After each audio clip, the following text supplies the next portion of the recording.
39वां अध्याय। ईसा क्षतचिन्ह धारिणी कैथोलिक संत Teresa Neumann. Bharat लौट आओ। 15 वर्षों तक मैंने धीरज के साथ तुम्हारी प्रतीक्षा की है। शीघ्र ही मैं शरीर त्याग कर अनंत धाम चला जाऊंगा। योगानंद, चले आओ। एक दिन जब मैं माउंट वॉशिंगटन स्थित अपने आश्रम में ध्यान कर रहा था, तब अचानक आश्चर्यजनक रूप से श्री युक्तेश्वर जी की आवाज मुझे अपने अंतर में सुनाई दी। 10,000 मील की दूरी को पलक झपकते ही पार कर उनके संदेश ने बिजली की भांति मेरे अंतर में प्रवेश कर लिया। 15 वर्ष। हां, मुझे एहसास हुआ यह सन 1935 है। मैंने अमेरिका में अपने गुरुदेव की शिक्षाओं का प्रसार करते हुए 15 वर्ष बिता दिए हैं। अब वे मुझे वापस बुला रहे हैं। थोड़ी देर बाद मैंने अपना यह अनुभव अपने एक प्रिय मित्र जेम्स जे लिन को बताया। प्रतिदिन क्रिया योग के अभ्यास से उनकी आध्यात्मिक उन्नति इतनी हो गई थी कि मैं प्रायः उन्हें संत लिन कहता हूं। उनमें तथा दूसरे अनेक पाश्चात्यों में बाबा जी की उस भविष्यवाणी की पूर्ति देखकर मैं अत्यंत आनंदित होता हूं कि प्राचीन योग मार्ग के माध्यम से पाश्चात्य जगत में भी ईश्वर साक्षात्कारी संत पैदा होंगे। श्री लिन ने उदारता पूर्वक मेरी यात्रा के व्यय का सारा भार उठाने का प्रस्ताव रखा। इस प्रकार पैसे की समस्या हल होते ही मैंने जहाज से यूरोप होते हुए भारत जाने की तैयारी की। मार्च 1935 में मैंने सेल्फ रियलाइजेशन फेलोशिप को चिरस्थायी बनाने के लिए उसे कैलिफोर्निया राज्य के कानून के अंतर्गत एक धर्मनिरपेक्ष अलाभार्जक संस्था के रूप में पंजीकृत करा लिया। मेरे पास अपना जो कुछ था वह सब अपनी पुस्तकों के सर्वाधिकारों सहित मैंने सेल्फ रियलाइजेशन फेलोशिप को दान कर दिया। दूसरी अधिकांश धार्मिक एवं शैक्षणिक संस्थाओं की तरह ही सेल्फ रियलाइजेशन फेलोशिप भी अपने सदस्यों एवं अन्य लोगों के दान पर चलती है। मैंने अपने शिष्यों से कहा, मैं वापस आऊंगा। अमेरिका को मैं कभी नहीं भूलूंगा। लॉस एंजलिस में मेरे मित्रों द्वारा मुझे दिए गए विदाई भोज के दौरान मैं लंबे समय तक उनके चेहरे निहारता रहा। मेरे मन में कृतज्ञता से ओतप्रोत विचार आया, हे प्रभु, जो आपको ही एकमात्र दाता मानकर स्मरण करता है, उसके लिए मानवों के बीच कभी मित्रता की मधुरता का अभाव नहीं हो सकता। न्यूयॉर्क से मैं 9 जून 1935 को यूरोपा नाम के जहाज पर सवार होकर चल पड़ा। मेरे साथ 2 शिष्य थे, एक मेरे निजी सचिव श्री सी रिचर्ड राइट और दूसरी सिंसिनाटी की एक वृद्ध सी महिला मिस एटी ब्लेच। विगत सप्ताहों की अतिव्यस्तता और भागदौड़ के बाद समुद्र यात्रा के शांतिपूर्ण दिन बड़े सुहावने लग रहे थे, पर यह शांति अल्पकालिक ही रही। आधुनिक जहाजों की तेज गति के कुछ खेदजनक पहलू भी हैं। अन्य उत्सुक पर्यटकों की भांति ही हम लोग भी विशाल और प्राचीन महानगरी लंदन में घूमे। लंदन पहुंचने के दूसरे दिन मुझे कैक्सटन हॉल में एक विशाल सभा को संबोधित करने का निमंत्रण मिला। इस सभा में व्याख्यान शुरू करने से पहले सर फ्रांसिस यंग हस्बैंड ने लंदन के श्रोताओं को मेरा परिचय दिया। हमने सर हैरी लॉडर के अतिथि बनकर उनके स्कॉटलैंड के एस्टेट में आनंद पूर्वक एक दिन बिताया। कुछ दिन बाद हम लोग इंग्लिश चैनल को पार कर यूरोप महाद्वीप पहुंचे, क्योंकि मैं बवेरिया की एक विशेष तीर्थ यात्रा करना चाहता था। मैंने विचार किया कि कोनर स्रोत की महान कैथोलिक संत टेरेसा नॉयमन से मिलने का यही एकमात्र अवसर मुझे मिल सकता है। कई वर्ष पहले मैंने टेरेसा नॉयमन के बारे में एक आश्चर्यकारक लेख पढ़ा था। उस लेख में उनके बारे में जो जानकारी दी गई थी वह इस प्रकार थी। पहली, टेरेसा नॉयमन का जन्म 1898 में गुड फ्राइडे के दिन हुआ था। जब वे 20 वर्ष की थीं, तब एक दुर्घटना में वे अंधी हो गईं और साथ ही उन्हें पक्षाघात भी हो गया। दूसरी, द लिटिल फ्लावर के नाम से सुविख्यात लीसो की संत टेरेसा की कृपा से 1923 में उनकी दृष्टि चमत्कारिक ढंग से वापस आ गई। बाद में टेरेसा नॉयमन का पक्षाघात भी ठीक हो गया। तीसरी, 1923 से ईश्वर के प्रसाद रूप में चर्च से दिए जाने वाले छोटे से वेफर के अतिरिक्त टेरेसा नॉयमन ने अन्न जल का पूर्ण परित्याग कर दिया है। चौथी, 1926 में टेरेसा नॉयमन के माथे पर, छाती तथा हाथ पैरों पर ईसा मसीह के पवित्र घाव प्रकट हो गए। सूली पर चढ़ाए जाने से पूर्व और सूली पर चढ़ाए जाने के दौरान ईसा मसीह को जो जो यातनाएं दी गईं, उन सब यातनाओं को वे प्रति शुक्रवार अपने शरीर में अनुभव करती हैं। 5वीं, टेरेसा नॉयमन को केवल अपने गांव की सरल जर्मन भाषा ही आती है, परंतु शुक्रवार के इन अनुभवों के दौरान भावावेश में वे कुछ ऐसे वाक्यों का उच्चारण करती हैं जिन्हें विद्वानों ने प्राचीन फिलिस्तीनी भाषा के रूप में पहचाना है। अपने इस दिव्य दर्शन के दौरान उचित अवसरों पर वे हिब्रू या यूनानी भाषा भी बोलती हैं। 6ठी, चर्च के अधिकारियों की अनुमति से कई बार टेरेसा नॉयमन को वैज्ञानिक निरीक्षण में भी रखा गया। प्रोटेस्टेंट जर्मन समाचार पत्र के संपादक डॉक्टर फ्रिट्ज गर्लिक इस कैथोलिक पाखंडी का भंडाफोड़ करने के लिए कोनर्सरूथ गए थे, पर मन में श्रद्धा लिए लौट आए और उन्होंने पूर्ण श्रद्धा भाव के साथ उनका जीवन चरित्र लिख डाला। हमेशा की तरह मैं किसी संत से मिलने के लिए लालायित रहता था, चाहे मैं पूर्व में रहूं या पश्चिम में। जब हम लोग 16 जुलाई को कोनर्सरूथ पहुंचे तो मैं आनंद से पुलकित हो उठा।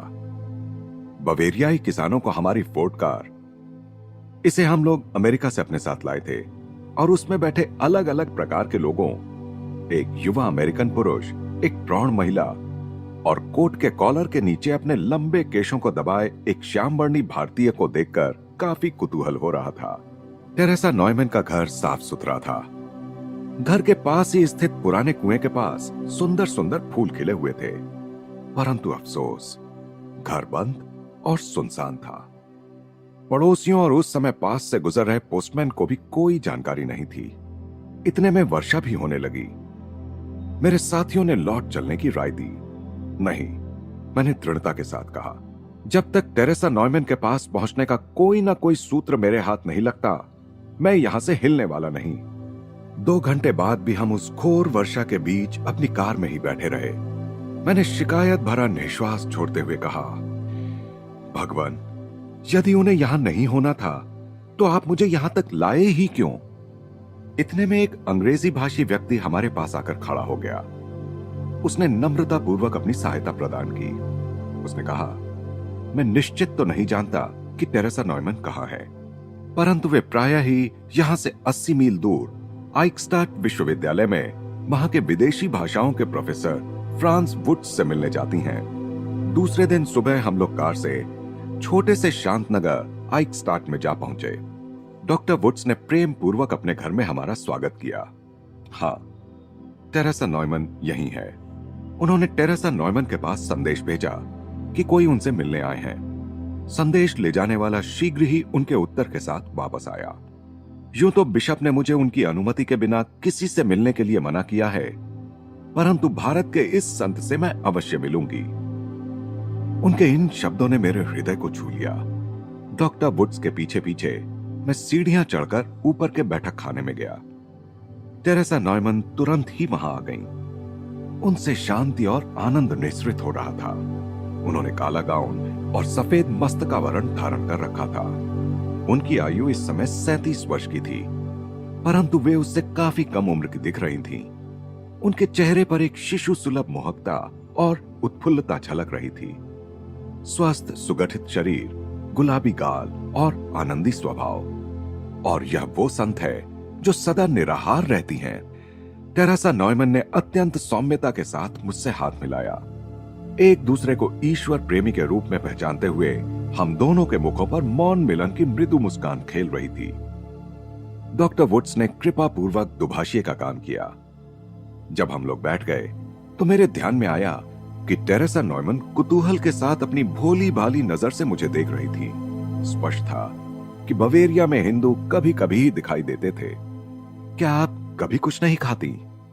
मैं स्वयं उनके मुख से सुनना चाहता था। नहीं, प्रतिदिन सुबह 6 बजे केवल एक होस्ट के अलावा मैं कुछ नहीं खाती। यह होस्ट कितना बड़ा होता है? वह कागज के समान पतला और छोटे सिक्के के आकार का होता है। फिर उन्होंने कहा, मैं उसे केवल ईश्वर के प्रसाद के रूप में लेती हूं। यदि वह ईश्वर को अर्पण किया हुआ ना हो तो मैं उसे निगल नहीं पाती। आप केवल उसी पर 12 वर्षों तक तो जीवित नहीं रह सकती। मैं ईश्वर के प्रकाश से जीवित रहती हूं। कितना सरल उनका उत्तर था। बिल्कुल आइंस्टाइन की तरह। मैं समझता हूं आपको यह ज्ञान है कि आपके शरीर में प्राण शक्ति आकाश, सूर्य और हवा से आती है। तुरंत उनके चेहरे पर मुस्कुराहट खिल उठी। बड़ी खुशी हुई यह देखकर कि आप जानते हैं मैं कैसे जीवित रहती हूं। आपका पवित्र जीवन ईसा मसीह द्वारा कहे गए उस सत्य वचन की अभिव्यक्ति है कि मनुष्य केवल अन्न से ही जीवित नहीं रहेगा, बल्कि ईश्वर के मुख से निकलने वाले प्रत्येक शब्द से जीवित रहेगा।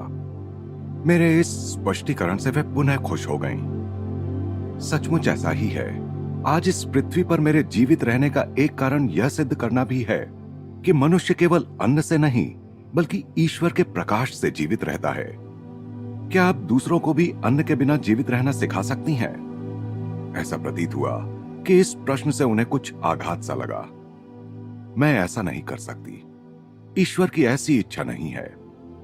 जब मेरी दृष्टि टेरेसा नॉयमन के मजबूत सुंदर हाथों पर पड़ी तो उन्होंने प्रत्येक हाथ के पिछले हिस्से में बना हाल ही में भरा एक एक वर्गाकार घाव दिखाया।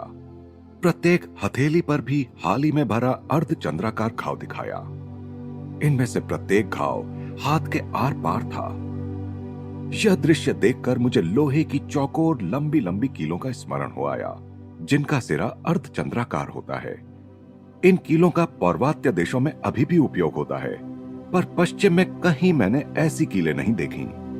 तत्पश्चात टेरेसा नॉयमन ने हर सप्ताह होने वाले अपने उन अनुभवों के बारे में कुछ बताया। एक असहाय दर्शक की भांति मैं ईसा मसीह की सारी वेदनाओं को देखती रहती हूं। प्रत्येक सप्ताह गुरुवार की मध्यरात्रि से लेकर शुक्रवार के दोपहर 1 बजे तक के लिए उनके घावों के मुख खुल जाते हैं और उनसे रक्त बहता रहता है। इस प्रक्रिया में उनके 121 पाउंड के वजन से 10 पाउंड वजन कम हो जाता है। अपने इस सहानुभूतिपूर्ण प्रेम में अत्यंत तीव्र यातना सहते हुए भी टेरेसा नॉयमन अपने प्रभु के इन साप्ताहिक दर्शनों की आतुरता से प्रतीक्षा करती रहती हैं। उसी क्षण मेरी समझ में आ गया कि न्यू टेस्टामेंट में वर्णित ईसा मसीह के जीवन और क्रॉस पर उनकी मृत्यु की ऐतिहासिक सत्यता के बारे में सभी ईसाइयों में विश्वास की पुनः प्रतिष्ठा करा देने और गलीली के उस महान संत यानी ईसा मसीह तथा उनके भक्तों के बीच अमर संबंध का रोमांचक प्रदर्शन करने के लिए ही ईश्वर ने टेरेसा नॉयमन के विलक्षण जीवन का सृजन किया है। फिर प्रोफेसर वुड्स ने संत टेरेसा नॉयमन के विषय में अपने कुछ अनुभव बताए। उन्होंने कहा, टेरेसा सहित हम कुछ लोग प्रायः कई दिनों तक जर्मनी में दृश्यावलोकन के लिए यात्रा करते रहते हैं। और मजा देखिए, टेरेसा नॉयमन कुछ भी नहीं खाती। हम सब दिन में 3 बार भरपूर भोजन करते हैं। वे सदा गुलाब के फूल की तरह तरोताजा रहती हैं। थकान उन्हें छूती भी नहीं।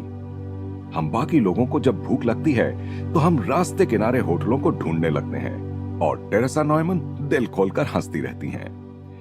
और इसके साथ प्रोफेसर ने उनकी शारीरिक अवस्था के बारे में एक दिलचस्प बात बताई। टेरेसा नॉयमन कुछ भी नहीं खाती, इसलिए उनका पेट सिकुड़ गया है। मल मूत्र उनके शरीर में तैयार ही नहीं होता, परंतु उनकी पसीने की ग्रंथियां काम करती हैं, इसलिए उनकी त्वचा हमेशा नरम और दृढ़ रहती है। विदा लेते समय मैंने टेरेसा नॉयमन से उनके उस अनुभव के समय उपस्थित रहने की इच्छा व्यक्त की। उन्होंने शालीनता पूर्वक कहा, हाँ, अगले शुक्रवार को कृपया आप कोनर्सरूथ आइए। बिशप आपको अनुमति दे देंगे। मुझे बहुत खुशी है कि आप मुझसे मिलने यहाँ आइकस्टाड तक आए। टेरेसा नॉयमन ने हाथ मिलाकर कई बार हिलाया और हम लोगों को बाहर छोड़ने गेट तक आई। श्री राइट ने कार का रेडियो चालू कर दिया। टेरेसा नॉयमन उत्साह के साथ हंसते हुए उसे चारों ओर से देखने लगी। वहां बच्चों की इतनी भीड़ जमा हो गई कि टेरेसा नॉयमन फिर घर के अंदर चली गई। हमने उन्हें एक खिड़की में खड़े देखा। वहां से वे हमारी ओर देखकर बच्चों की तरह हाथ हिला रही थी। दूसरे दिन टेरेसा नॉयमन के 2 भाइयों से भेंट हुई। दोनों ही अत्यंत भद्र और मिलनसार हैं। उनके साथ बातचीत से पता चला कि टेरेसा नॉयमन रात में केवल 1-2 घंटे ही सोती हैं। शरीर में इतने सारे घाव होने के बावजूद वे सतत सक्रिय और उत्साह से भरपूर रहती हैं। उन्हें पक्षियों से अत्यधिक प्रेम है। एक जलाशय की मछलियों की भी वे देखभाल करती हैं और प्रायः अपने बगीचे में काम करती रहती हैं। उनका पत्र व्यवहार भी काफी बड़े पैमाने पर चलता रहता है। कैथोलिक लोग उन्हें प्रार्थना और रोग निवारण की खातिर आशीर्वादों के लिए लिखते रहते हैं। अनेक साधक उनके आशीर्वाद से गंभीर बीमारियों से ठीक हो गए हैं।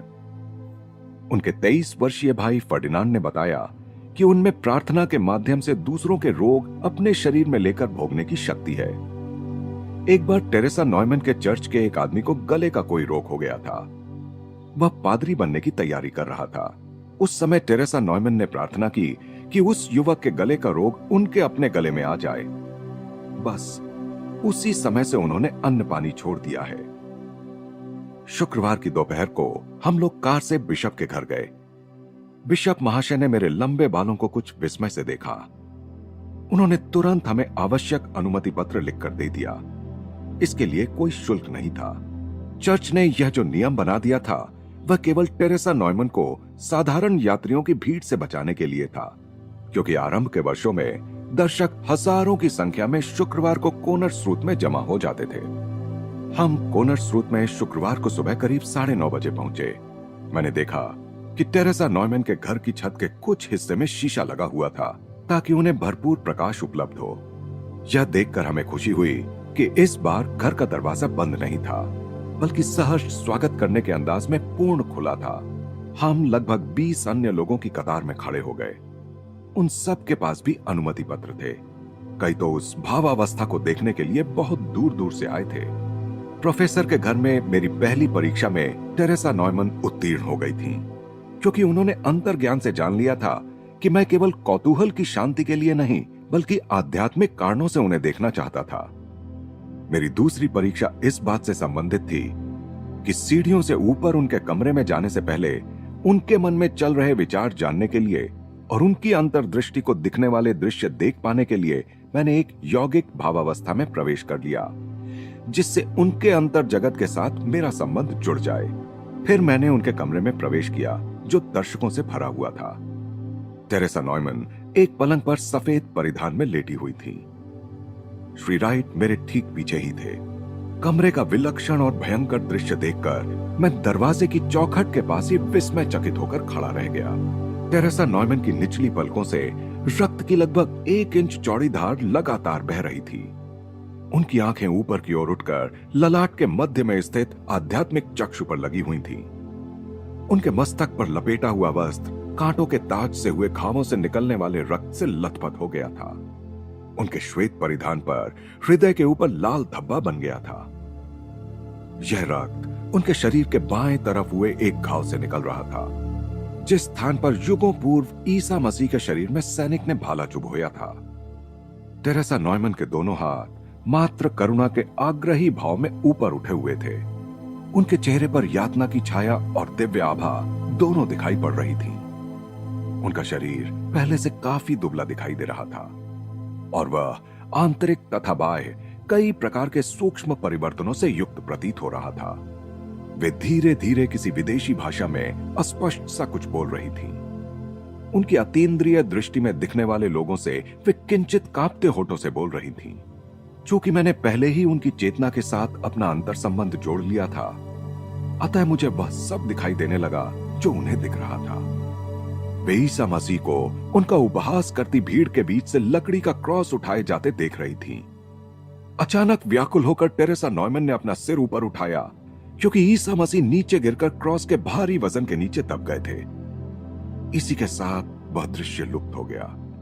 प्रचंड करुणा और खेद के वेग से क्लांत होकर टेरेसा नॉयमन तकिए पर निढाल हो गई।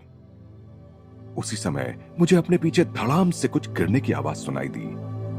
एक पल के लिए पलट कर देखा तो चित अवस्था में एक शरीर को उठाए 2 आदमी बाहर ले जा रहे थे, परंतु उस समय मैं अपनी अधिचेतन भावावस्था से बाहर आ ही रहा था, इसलिए धराशायी हुए उस व्यक्ति को पहचान नहीं सका।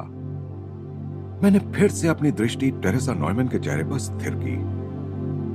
रक्त धाराओं में डूबा वह चेहरा मुर्दे के समान पीला पड़ गया था, परंतु अब उस पर शांति छाई थी और पवित्रता उससे निःसृत हो रही थी।